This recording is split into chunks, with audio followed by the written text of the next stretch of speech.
రాష్ట్రంలో తొలిసూరి ఒక ఇచ్చంత్రాల ముచ్చటైతుంది. ఒక ఎమ్మెల్యే నాది ఈ పార్టీ అని ఆయన చెప్పుకుంటలేడు. ఈయన మా పార్టీలనే చేరిన మనిషి అని ఆ చేర్పించుకున్న పార్టీలు చెప్పుకుంటలేరు.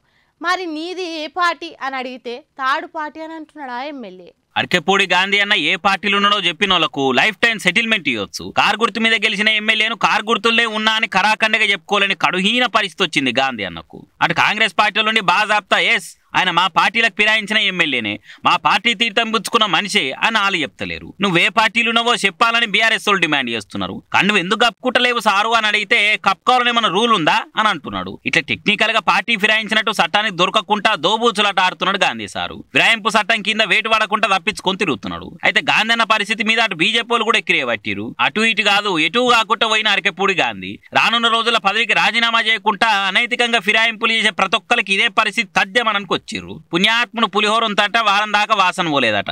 అగో అట్లనే ఉంది. ఫిరాయింపుల గురించి బీజేపీలే చెప్పాలి. రాత్రికి రాత్రి ప్రభుత్వాలను అడగొట్టి ఎమ్మెల్యేలను ఐతారమంగట్ల పశువులు లెక్క కొని రాజకీయం చేస్తున్న మీరే మందిని ఎక్కియాలి చూడుర్రి అని సురుకులు పెడుతురిగా బీజేపీలో ట్రోలింగ్ చూసిన నెటిజన్లు.